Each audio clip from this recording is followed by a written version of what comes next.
Got it. Okay, let's just get started. It's a great honor and pleasure to have Professor Yisrael Aumann with us today. His American name is Robert John Aumann, but for us he's Yisrael Aumann, who is a professor at the Hebrew University, and he's at the Center for Center for the Study of Rationality in the Hebrew University in Jerusalem. He's famously won the Nobel Prize in Economic Sciences in 2005 for his work on conflict and cooperation using game theory analysis. I do find it interesting to also talk about his early years, if you don't mind. So Professor Aumann was born in Germany, in Frankfurt, and actually fled with his family when he was only 8 years old, 2 weeks before the Kristallnacht pogrom that became relevant again, unfortunately, these days. Then he studied in a yeshiva in New York University, in New York City, and then did his math studies, ending with a PhD in mathematics at MIT. His work is very diverse, even though his main contribution is the work that has won the Nobel Prize for, game theory, agreement theory, famous agreement theorem, and other interesting ventures into Talmudic dilemmas and controversies about codes in the Torah, which he concluded was improbable. And as of late, he diverged or maybe focused now on studying consciousness. He's not the first Nobel laureate that I know that is interested in consciousness, and I'm very happy that a big brain and creative brain and bold brain such as his is focusing on our holy grail now. I was privileged to read an early version of this work, so I'm really personally curious to see how it matured. So the floor is yours, Israel, and thank you very much for honoring us today with your talk. We look forward to hearing. Okay, thank you very much, Moshe. So let's get started.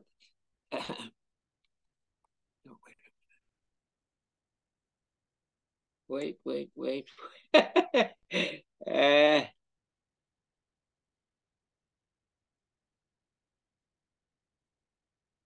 Okay. So there are three questions in life science. Okay. Three main questions which you can apply anywhere in life science, in biology. What, how, and why? Okay. So what means, what are we discussing? What's the subject? Yeah. How does it work? What's the mechanism? And the third is why. What purpose does it serve? What evolutionary purpose? Okay, let's go with Mr. Darwin. How what is it good for? What does it do? Why does it? How does it enable the organism to survive? Or how does it enable it to survive? Okay, so here's an example: digestion. So what is digestion?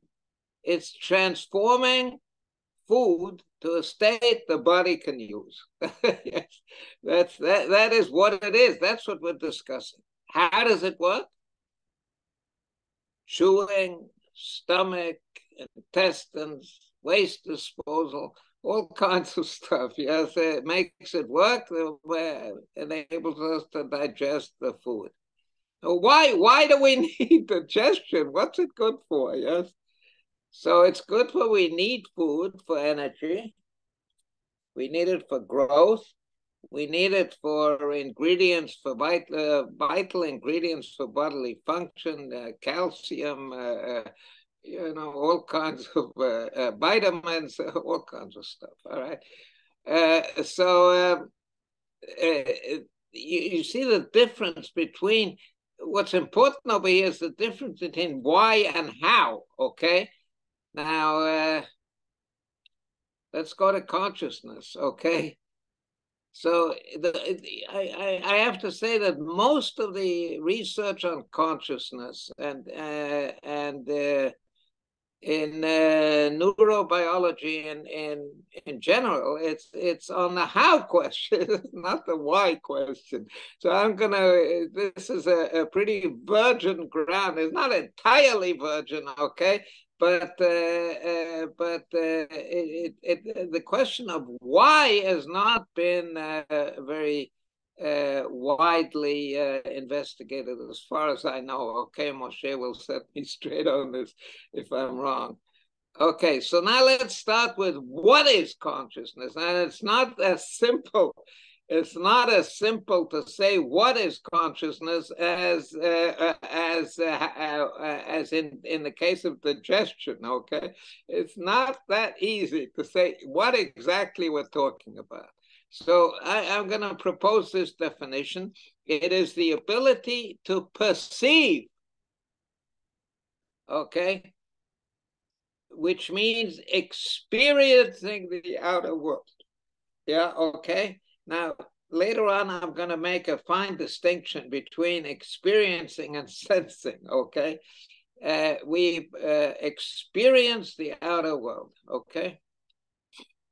Now, particular, we see, we hear, smell, taste, we touch, we are touched, we experience hot, cold, wet, dry, rough, smooth, long and short times, heavy and light loads, all kinds of stuff. We experience them, okay? All right. Now, the second is the ability to feel emotions. Okay, perceiving is experiencing the outer world, the world outside of us. Okay, emotions is experiencing our inner world. Now, what do I mean by that? It's desiring, wanting something. Okay, suffering, liking, disliking, love, hate, fear, regret, admire, despise. Be excited or to be indifferent, angry, calm, glad, sad, satisfied, comfortable, uncomfortable, to feel pleasure and joy, yes, all those things. That's our inner world, that's inside us, we feel that way, okay?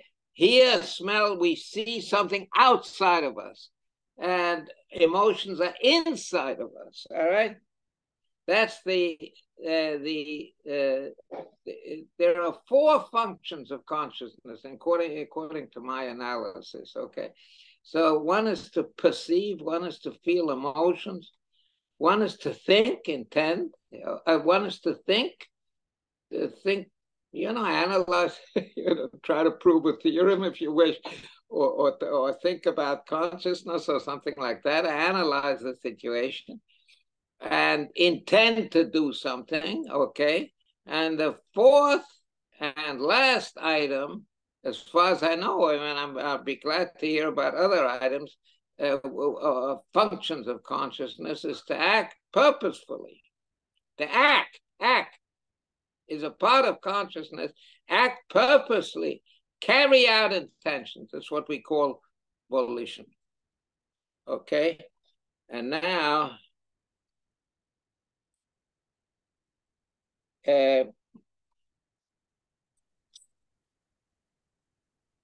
I'm gonna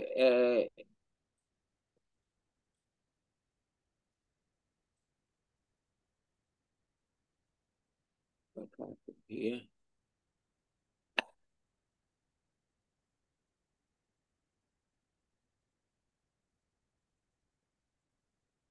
Oh, okay.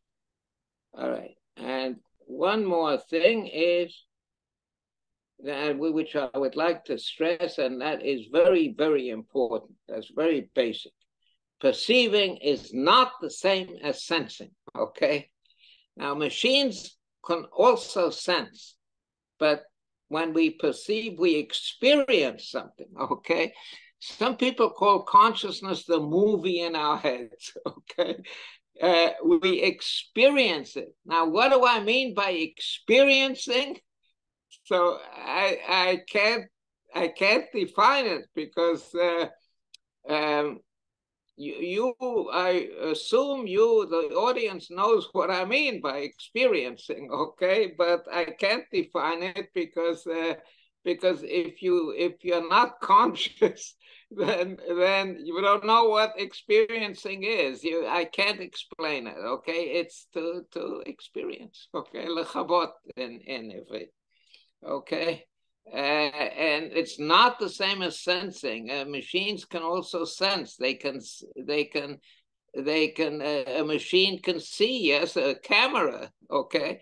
It can hear a microphone with a recording device. It can smell, yes, do all those things. It can sense all those things, smell, taste, touch, be touched, everything. It can do all those things, but it doesn't experience them. So I want to underscore that because it's important, and I can't I can't explain it better. All right. Okay.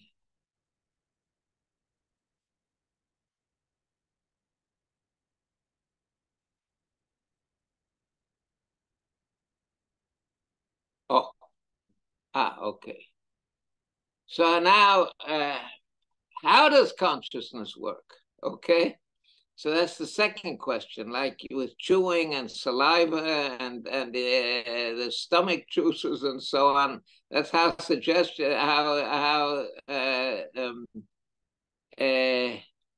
that's how digestion works. But how does consciousness work? Okay, and that is what most consciousness scientists are working on.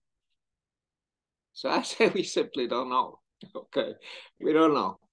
It's the last great enigma of science, okay? I think we really don't know. It was called the philosopher David Chalmers, who was writing in the 90s of the last century. He called it the heart problem, okay? And as far as I know, the heart problem has still not been solved at all, at all, okay? At all. So we do have some idea of the detailed workings, the neural correlates of consciousness, okay? But we have no idea of the big picture. We don't know at all. And let me give you let me give you an analogy, okay? It's not a perfect analogy. There are differences, but now imagine that we have a group of 17th century scientists, and they're very smart people. We know that they were very smart people. Newton, for example, was in the 17th century, okay? These are very bright kids, okay? And you put them in a time machine and you transport them to the 21st century, okay? In a time, and you transport them to the 21st century and you give them a laptop and you ask them, how does this laptop work? Okay, how does it work? So they take it apart and they begin playing with it and they begin turning on the switch and so on, and they see they get some idea of how the laptop works, okay? But they don't understand it at all because they have no idea of electricity, okay? They don't know, they have never heard of electricity. So they put this plug in the wall and it works, and then they take it out and it doesn't work and they don't understand what's going on, okay? And they never, without learning about electricity, they never will understand it, how a laptop works, okay? So we have some neural correlates of consciousness, but we don't have any idea how it works, okay? No idea. Now, some people say it's transcendental, which means that, you can't account for it by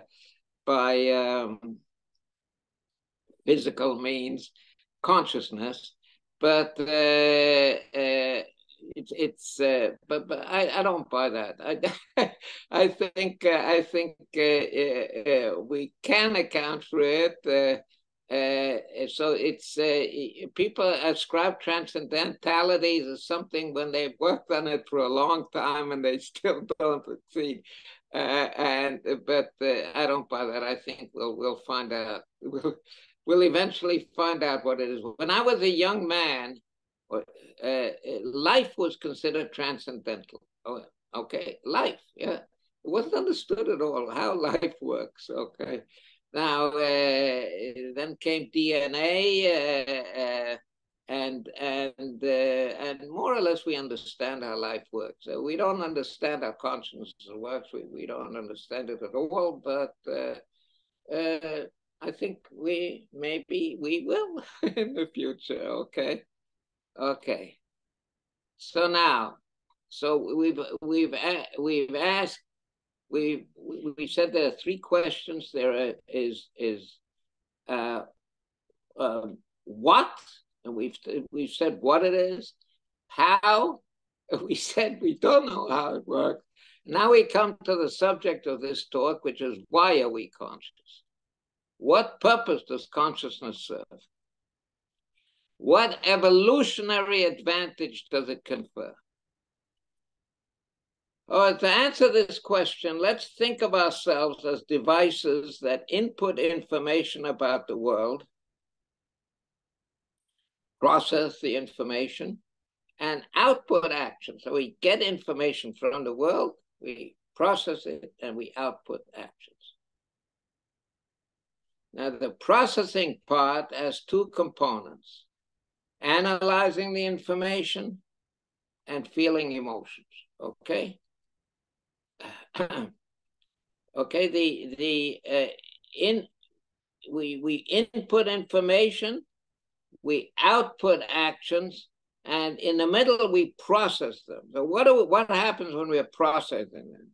We're analyzing the information, we're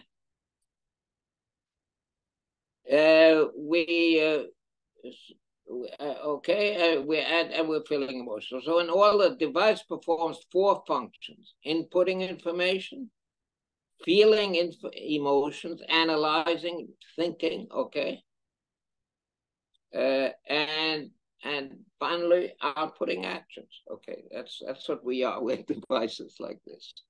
Okay.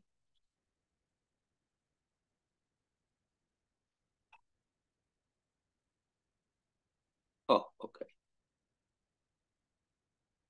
To understand the added value of consciousness in carrying out these four, okay? What do we need consciousness for? That's what the subject of this talk. It would seem promising to concentrate on that one of the four that is not performed by ordinary non-conscious machines. Okay, feeling emotions. That's the one of the four that is not, it's okay. Let me, okay. So the other three are, machines can do something like this, okay? They can sense. They can't perceive, like we said, okay, because perceiving is conscious, but they can sense. They can input information. They can sense what happens in the outer world, and they're very good at that, okay? They're very good at recording information, putting it in. Computers can do all that, no problem, okay? They're also good at doing things, okay? Machines can do things. And machines can also analyze, okay? And they're very, very good at analyzing. Yes, artificial intelligence is amazing, okay? Now you can take a complex task like driving a car, okay, and you can do it entirely automatically. You get input information, you get output information, you analyze, it's wonderful. They can play chess and go better than anybody else in the world. They can do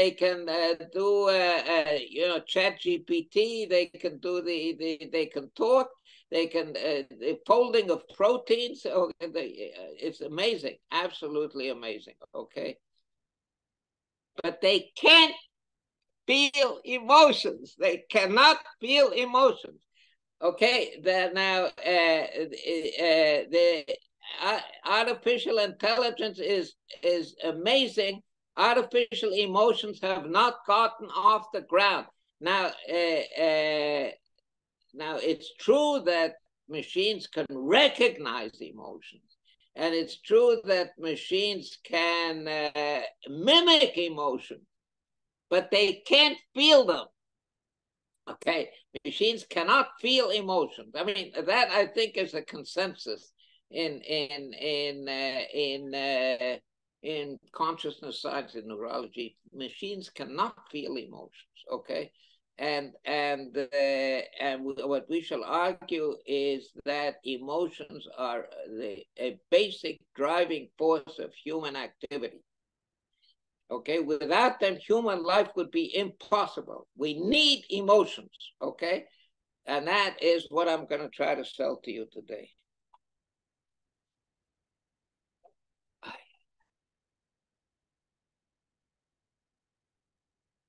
I'm having trouble. Oh, okay. Now, why do I say that? How do emotions drive human activity? So, they drive human activity by enabling incentives to operate. That's what I claim. And let me explain to you what an incentive is, okay? An incentive makes you want, desire to do something, okay?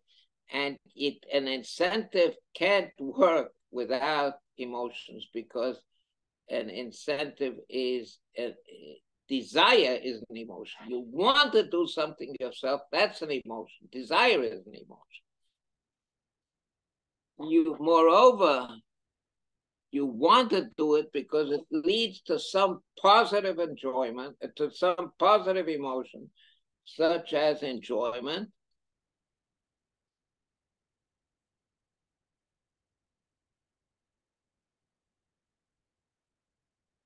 or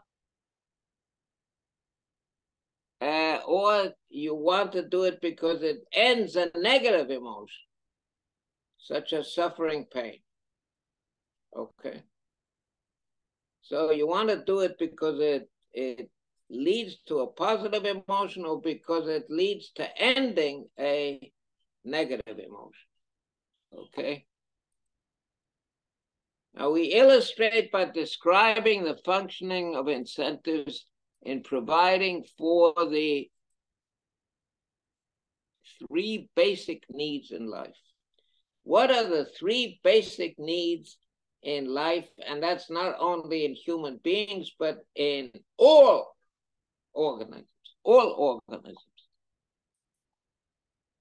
And the three basic needs are nourishment, reproduction, and self-preservation. Those are the three basic needs which all organisms have, also human beings, okay?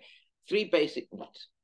All right, let's get started now. In human beings, each of these three basic needs calls for performing highly complex tasks. Hardwiring these tasks is difficult to imagine. By hardwiring, I mean some kind of neurological process, some kind of to do every one of the complex tasks that in human beings is specifically very complex. Yes, so it's very difficult to imagine that.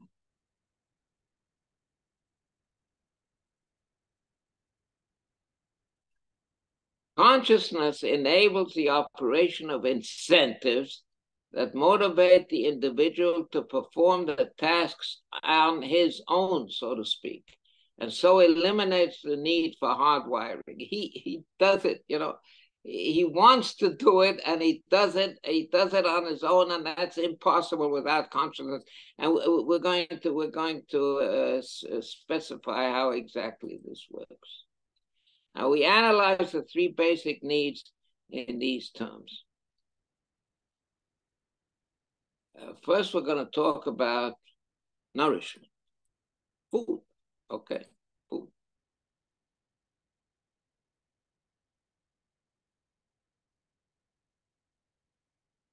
Food is required for energy, for growth, and for providing vital ingredients for bodily functions. That's the reward for eating food, okay? That's what it's needed for.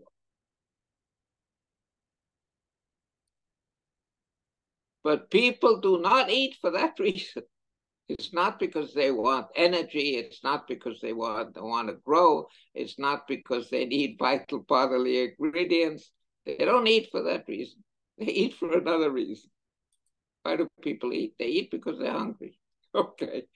I was hungry. I was just finished preparing this talk at about 1:30. And I was really hungry, so I quickly got some food. Okay. They eat because they're hungry, and there's another reason, it's because they enjoy food.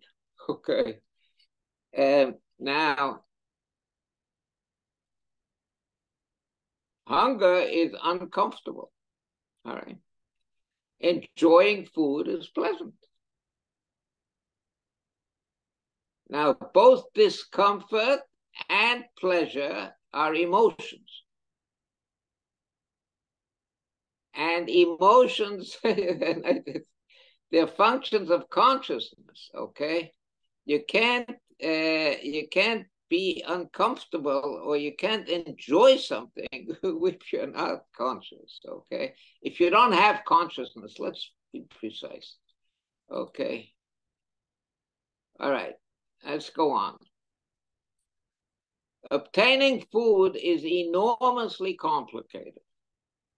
We must choose the food to buy, shop for it. We have to store it, clean it, cook it, and serve it. Okay, it's very complicated. Serving it is not just putting it on the table. You need dishes and so on. Okay, dishes and utensils, and you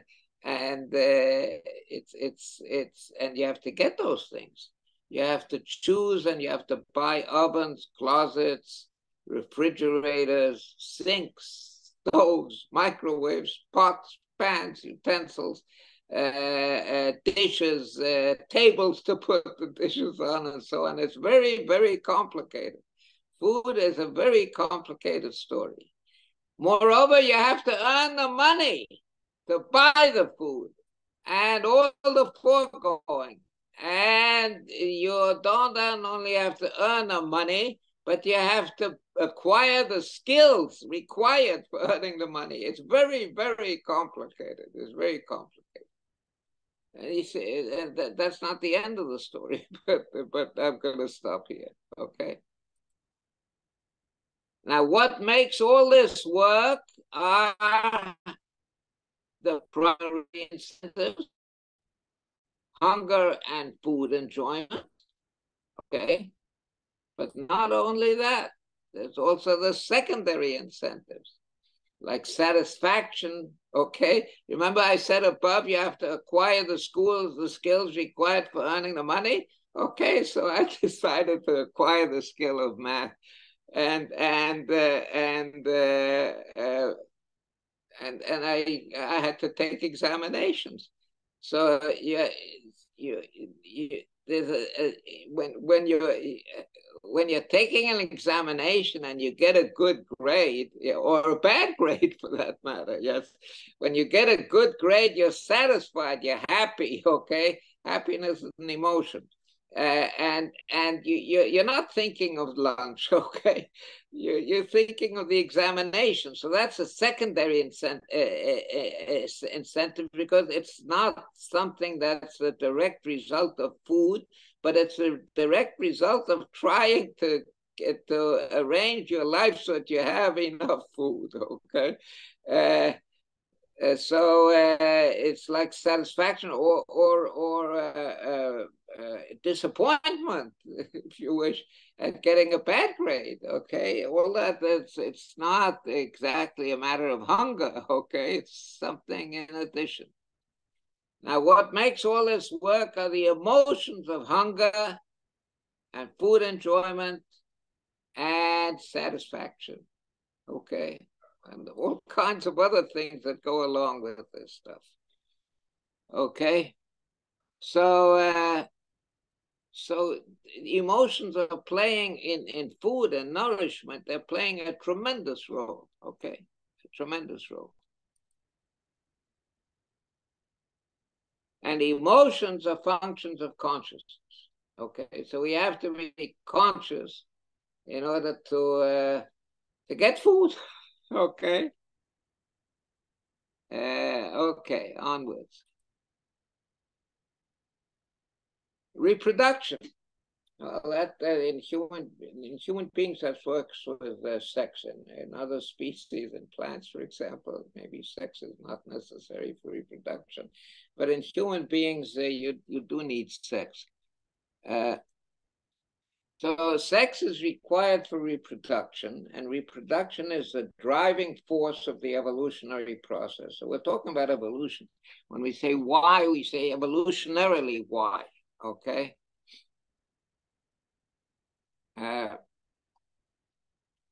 People don't have sex for that reason, okay?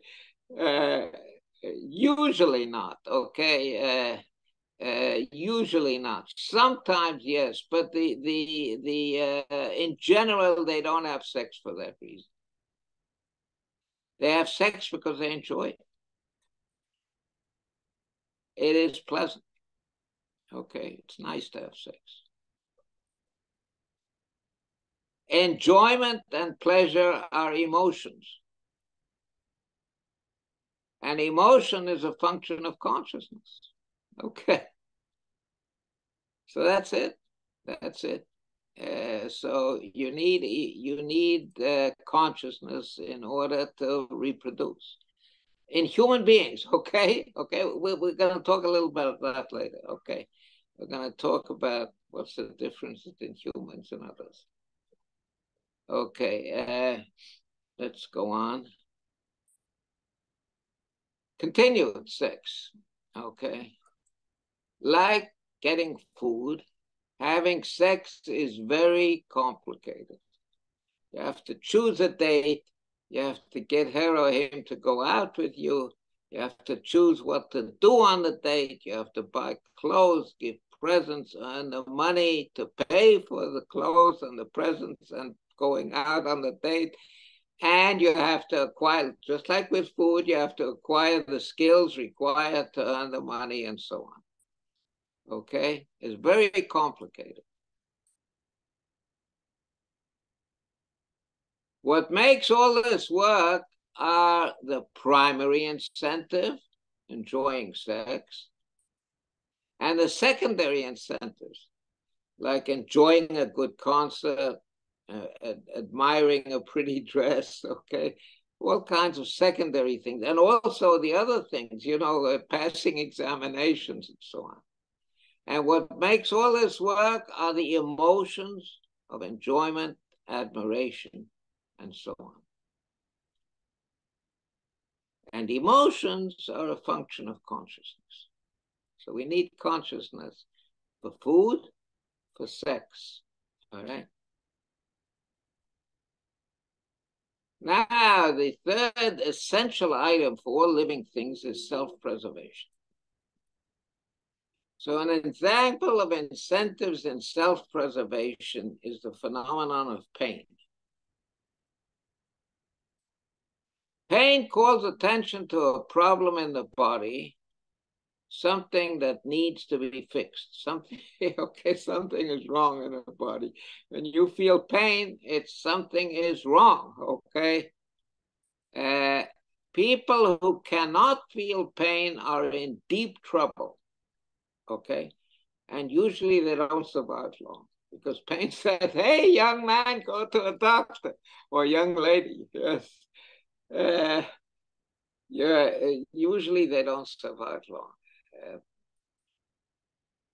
Suffering. Now, pain itself, I'm not sure whether to call pain an emotion. I'm not sure of that. Maybe the people in the audience can help me. But pain, I'm not sure pain is an emotion, but the suffering pain, the suffering is an emotion.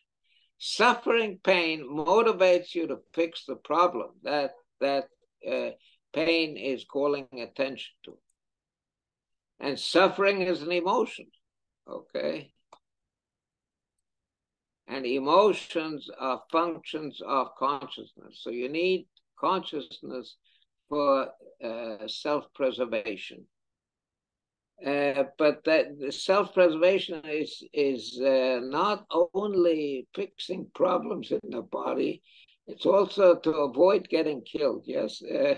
And we know that all too well in right now, in this period of time, here in Israel. So self-preservation is more about self-preservation. Self-preservation, including self-defense, like getting food and sex, is a highly complex process, and that is enabled by incentives. Okay, all kinds of incentives. I'm not going to go into that, but in order to build an army, and so yes, and also just locking your house at night and so on. Okay, in this case, the primary incentive is the desire to stay alive, to continue experiencing. Okay, you want to stay alive. You want to continue experience. Most people like to stay alive, okay? They like to continue experiencing. And both desire and experience are functions of consciousness. Well, when I say desire and experience are functions of it, consciousness is experiencing, but specific experiences, yes, going skiing, climbing a mountain, eating a good meal, going to a concert, those are experiences, and they're all functions of consciousness. Okay. So this, I think, over here, I've finished my main spiel, but I do have a few remarks. So let's see what time it is. Okay. So I do have a few remarks, and then I'll open the floor to discussion. So the first remark is that we have argued that incentives enable human life. They enable human life. And they're both based on emotions. And that's why we need emotions. Okay? And the emotions use consciousness. That's why we need consciousness. But for this to work, perceptions, not only emotions, have to be conscious. In other words, it's not that consciousness has four manifestations. One is perceiving, feeling emotions, thinking, intending, and carrying out intentions, volition. Now we know that emotions have to be conscious, but also perceptions have to be conscious. It's not enough. We could not have sensors on our body that sense, that act like cameras or something like that. We actually have to experience the things we see, because it's experiencing those things that brings about the emotions. Okay, to put it very briefly, to enjoy tasty food, you've got to taste it. Okay, the tasting, in other words, the perception, experiencing the outer world has to be an experience of the outer world. You can't you can't just have the emotion. The emotion is based on perceptions of the outer world. Okay. Now we have explained the adaptive functions of a function of consciousness in human beings, but we don't maintain that that is the only way evolution could have proceeded. For example, instead of developing appetite and hunger, okay, which indirectly makes you eat, indirectly it gives you an incentive to eat, but it doesn't provide the it in itself, appetite and hunger don't provide the food, okay? They don't give you nourishment. So instead of developing appetite and hunger, the evolutionary process might have developed a mechanism by which an empty stomach directly signals the brain to give a command to eat, okay? You have an empty stomach, it looks even simpler than consciousness, okay?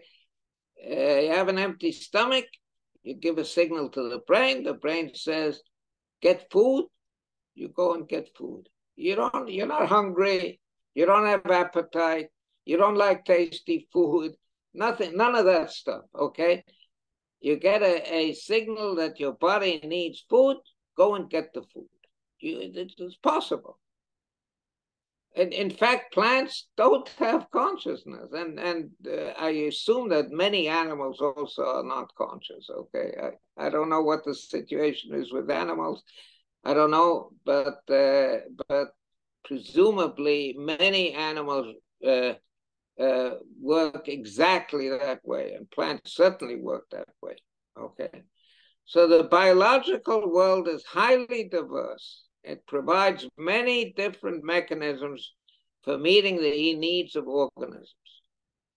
Among them is consciousness, but there's no reason to think that other systems could not work.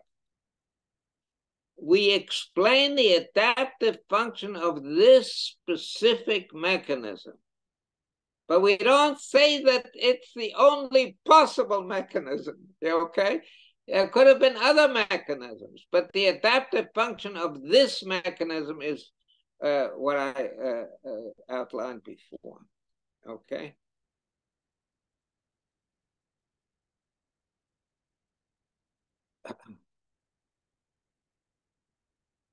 Last but not least, incentives can be based on material rewards, rather than on emotions such as pleasure. For example, in considering job offers, higher salary is an important incentive. Okay? It's a material reward. It's not, you're not enjoying something, you just get an email or a letter by post, but that's old fashioned. You get an email or a WhatsApp or something that offers you the job with a higher salary than somebody else offers. So perhaps this too could somehow be included under the heading of emotion. Okay, but it's pushing it. It's more straightforward to separate the two. Okay, you're acting rationally when you accept a job with all other things being equal has a higher salary. Okay, you're acting rationally. You're not responding emotionally. Okay. By the way, before giving this talk, okay, I should mention it. I went back to my correspondence with Professor Bar, okay, which is, I don't know, about a year ago or so, maybe half a year ago, something like that. And he mentioned the reward thing. So I go along with it. I think incentives could be based on rewards and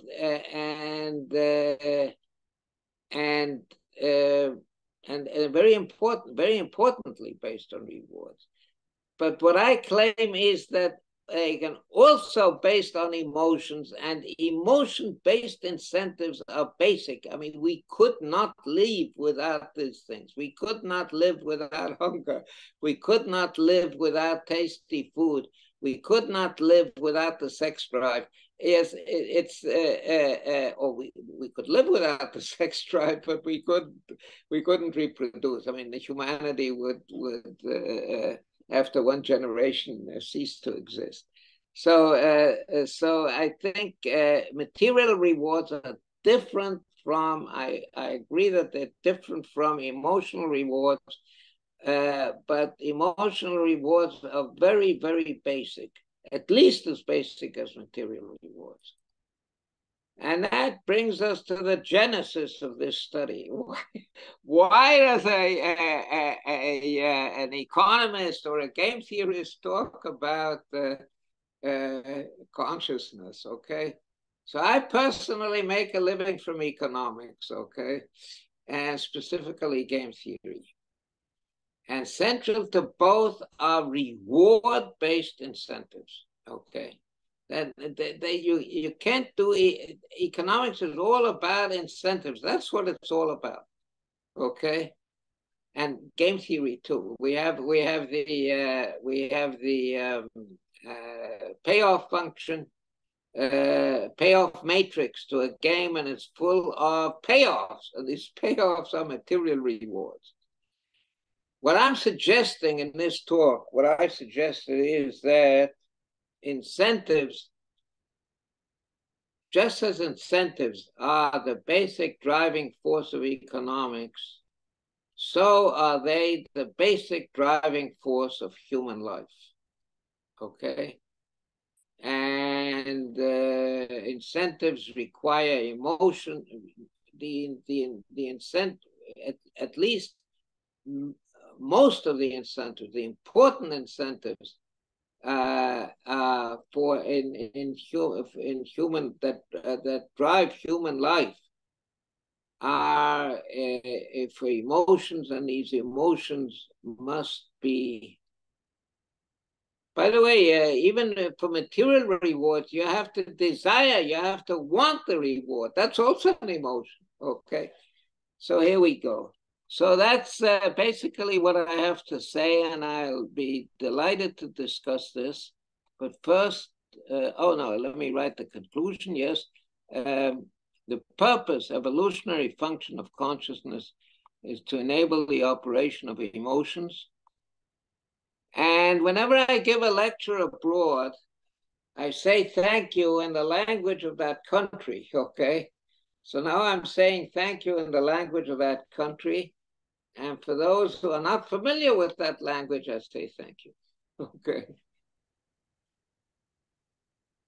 Thank you very, very much. Very stimulating and creative. And I'm sure there are a lot of questions. So I'll let people unmute themselves and ask questions. If there'll be too many of them, I'll try to coordinate. But, while people are setting up and gathering their, formulating their question, I'll just ask you a quick one. I have a few of them, but I'll ask you one and then let others ask. So if I'm just sitting on the chair I'm sitting in now, and I'm not hungry, I don't have any need.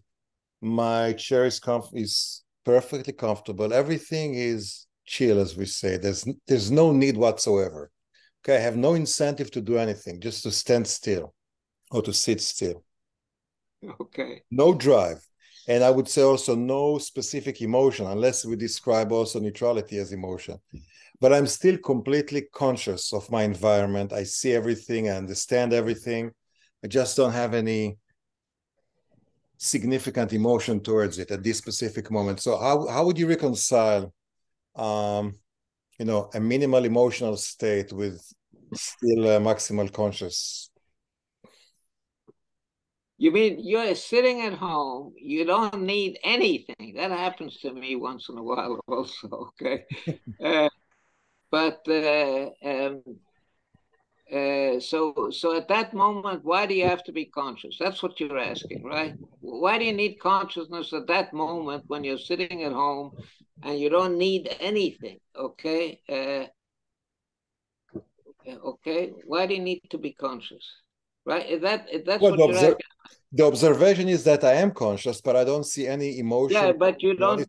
Why do you need it? What's it good for? Yeah. Okay, Okay. right. Okay. So I'm telling you. Okay, I use sometimes a hammer for odd jobs in the house. Okay, I use the hammer and I have the hammer and when sometimes when I'm doing something uh, uh, hammering two things together, I really need the hammer. You know, but most of the time it's out there in the tool closet, okay, together with screwdrivers, which I use more often, but also not all the time, and so on. Yes. Uh, now, why do those screwdrivers have to be in the tool closet when I'm not using them? Okay. I'm not using them. Why do they need to be there? I should throw them out, maybe. Okay. Yes. What do I need those those screwdrivers for? They're sitting there. They're occupying valuable space in my house. Yes, I paid a lot of money for that space, and here they are, and they're not doing anything. I mean, that is my initial response to your question. Okay, consciousness is needed because we not only sometimes, but very, very often we need consciousness. It's true that if we're sitting in the sofa and just staring into space, at that point, we don't need consciousness, but it has to be there because sometimes we're not there. If we want, you know, as you stare into space for for a few hours, eventually you get hungry. Okay, then you're losing consciousness. Okay, so that's my answer to that one, offhand. Okay. Okay, next question. Liad, can you? Ali, hi. Hi, how are you? Hi. Thank you for this talk, which was very interesting. Well, you I know wanted all to about ask, it. I knew, but yes, I also read the paper at the time, but it was somewhat different. But when I heard it now, I thought about somewhat different question, or maybe I already posed it in the past. Basically, the thing is that the case you are making is very compelling. Although, as you say, there are other organisms who can reproduce and eat and preserve themselves even without consciousness. So it doesn't seem as if consciousness is necessary for that in Oh, general. certainly. Yes, and the question is, can I tell another story where, for example, like some people have tried to do and said, no, but what consciousness is most important for is integration, because you can process information unconsciously in parallel, but it is only when the information is being packed into one narrative that is dense and that is kind of comprehensible, can we make sense of it? And this is the function of consciousness. And the question is, what are the tools, like epistemologically, that would allow me, as someone who hears you or the other theoretician making their case about integration, to disentangle the two or arbitrate between the two, if you understand what I'm saying? Why should I go for emotion rather than integration? Both seem reasonable.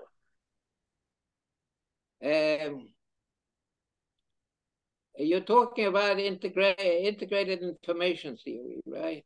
No, not at all. Actually, it's global neuronal workspace theory that says that you need consciousness in order to integrate. Many of the theories share this idea about integration. I think that I have tried to make a case. By the way, let me get back to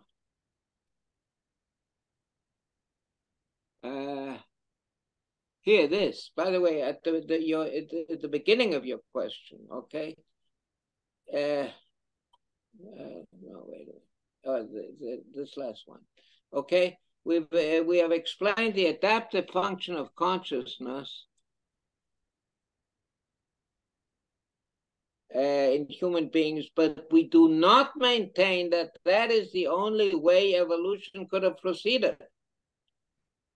Instead of developing appetite and hunger, the evolutionary process might have developed a mechanism by which an empty stomach directly signals the brain to give a command to eat, for example. Yes, okay? So, and the biological world is highly diverse, providing many different mechanisms for meeting the needs of organisms. Consciousness is one mechanism, okay? I agree with you entirely. With lower animals don't have to be conscious. Maybe even higher animals don't have to be conscious.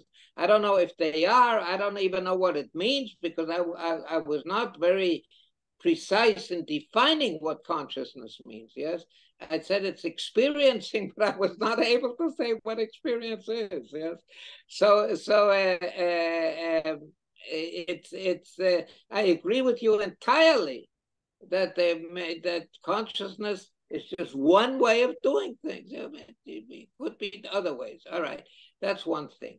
But now the other question: why would I prefer my suggestion to see to your suggestion of seeing an integrated world? Okay, now seeing an integrated world sounds very nice. I mean, I like to see an integrated world, but do I need to see an integrated world? Maybe I need to see it, maybe I don't. I have tried to show, and I think I succeeded at least in certain areas, that you can't do without the way humans are constructed, okay? It's not that consciousness is necessary, but the way we're constructed, okay? You can't do without consciousness. We need hunger, we need food enjoyment, we need the sex drive, okay? We need those things, we need pain. We can't manage without pain, okay? We absolutely have to have them, and they call for consciousness. Okay. Can I ask a question?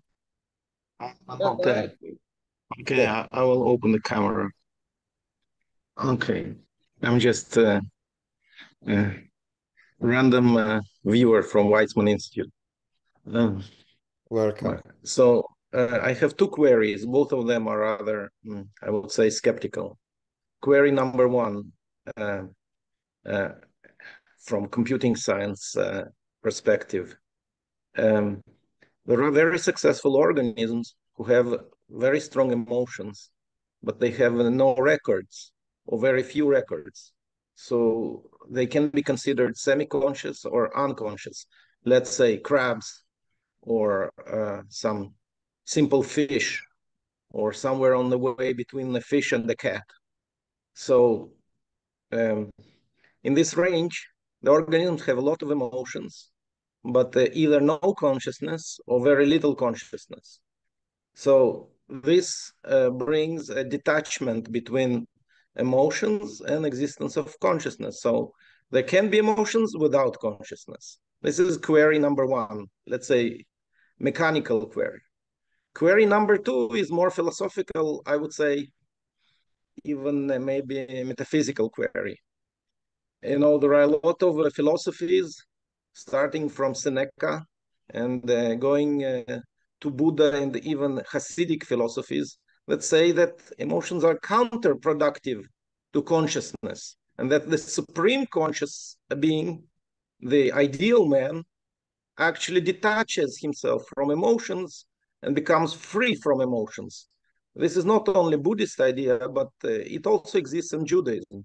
For example, I will not go into details, but some Hasidic movements claim that emotions should be subdued to the light of consciousness, of reason, of belief. So in this sense, consciousness is a kind of opponent of emotions. So in these two respects, there is a detachment between these two ideas. How would you answer such criticism? That's it. Okay, so let's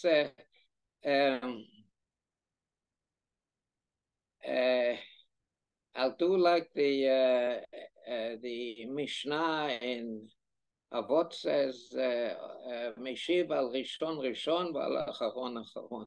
Okay. So we'll take the questions one at a time. So first of all, I don't know what it means for animals either to be conscious or emotional. I really don't know what it means. I mean, maybe you have some kind of correlates of consciousness which you find in animals, and you have correlates of emotions which you find in animals, but I really don't know what it means. Yes, I can't tell you because I have to, you see, the point is, there's a very interesting property of emotions, of consciousness, and that is that it is the only scientific fact of which I can be absolutely certain, okay? That I am conscious. That I know. I don't know if you're conscious. I can't see you anymore, but I don't know if you're conscious, but I am conscious, okay?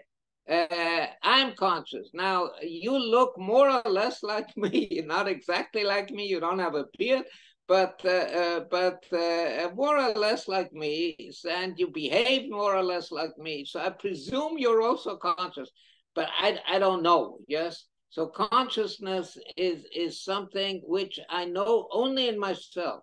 And even if you are conscious, yes, which I presume you are, I don't know whether your consciousness is like mine, but I presume it is, okay? But to take a crab and to say that he is conscious like me, well, this, I don't know. I don't know what that means at all. I know what it means for me to be hungry, but I don't know what it means for a crab to be hungry, okay? So I don't know what exactly is meant by this, but I understand that you're talking about scientific literature, which is accepted in the world of neurology, which is, you know, I'm a newcomer to this. One might say I'm a newcomer. But for a crab to be conscious, you know, I don't know what that means, and what his consciousness is like. And also, I don't know what his emotions are like, okay? I know what my emotions are like. So, and I presume that your emotions are more or less like mine, but I don't know what a crab's emotions are like. So I don't know what that means to say that a crab can be emotional without being conscious. I don't know what that means. It surely has some kind of technical meaning, which I mean, I accept the fact that presumably, yes, you didn't take this from nowhere. It has some technical significance, but what its actual meaning is, I don't know. So I'm talking about human beings, and I was very careful throughout my talk to stress that I'm talking about human beings also, because when you get outside of human beings, you don't know what I don't know what consciousness is. And I don't know what emotions are. Now, your second question, your second question, Buddhists, Seneca,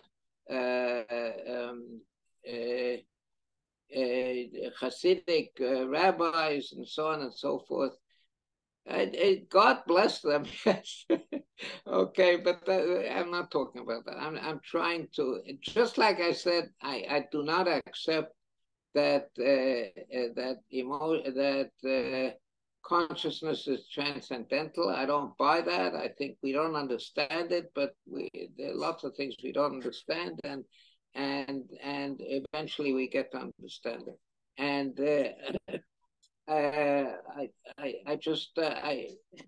I think this kind of thing, Buddha and Hasidut and so on, I think it's not in the, it's not in the realm of this talk. Okay, so okay, next question. I think we can wrap it up, but maybe if there are other pressing questions, I'm happy to stay longer, and maybe you also have a few more minutes. Any question that somebody would like to ask still? I wrote a question in the chat. All animals, even simple ones, have motivated behaviors. Motivational systems are often very complex, but they're not necessarily conscious. They can also be set up. I don't see you. Let me turn on the video. Huh? Okay, that's me now. I turned on the video. All animals, even simple ones, have motivated behaviors. I work on a plizia, and the plizia clearly have motivated behaviors. And the systems are not one-dimensional, like an empty stomach, but they're multi-dimensional with lots of factors influencing whether an animal will do a behavior or the intensity of the behavior. And they could probably be set up with payoffs and game theories and costs and benefits exactly the way you set them up.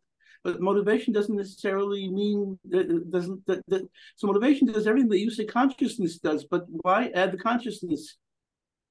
You don't need the consciousness in order to get the complex incentives. Well, I think what I tried to do was to show that you do need consciousness. Okay, I tried to maintain that. Well, I think it's based on the. Let's be specific, okay? You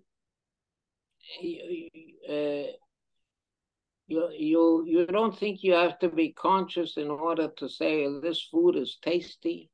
That does not involve consciousness. No. For instance, our animal can the animal that I work on can taste food, but it will initiate feeding only when it's hungry and only when food is around, and there are complex nutrients that will influence whether or not the animal will eat and how much it will eat. And the animal has a nervous system of 20,000 cells, and I doubt that it has more than a very rudimentary consciousness, but it has a very complex motivated behavior.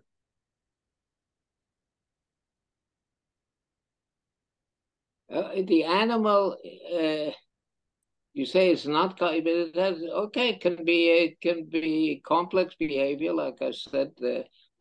Instead of over here, instead of developing appetite and hunger, the evolutionary process might have developed a mechanism by which an empty stomach directly signals the brain to give a command to eat.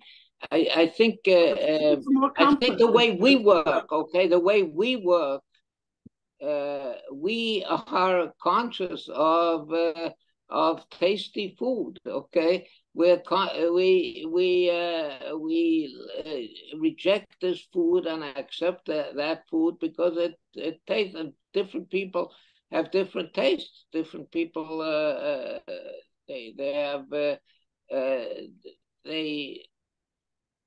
the way it works the way it works is through consciousness. I can't imagine consciously being attracted to food because it's tasty. Yes,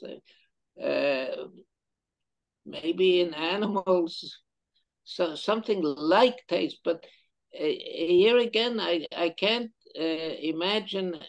I think that the comparing animal behavior to human behavior, I think, is a very good scientific method, scientific approach, scientific method. But I don't think we can talk in animals in terms of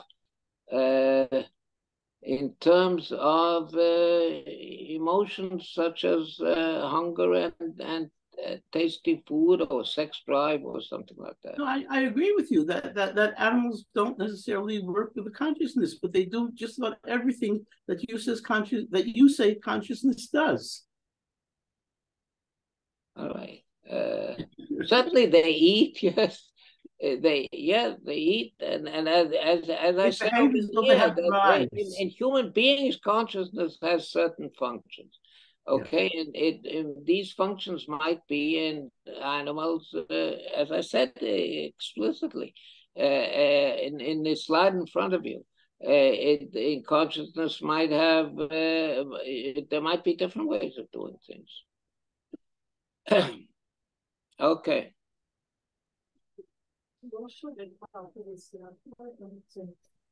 Okay, thank you very much again, Israel. I'll probably email you later with more questions about your other work that I just learned about with the connection to the Talmud. But I really enjoyed this, and I think others as well, I'm pretty sure. So thanks again for finding the time and sharing with us all your wisdom on this. Okay, thank you very much. Thank you, Israel. Thank Bye. you. Okay.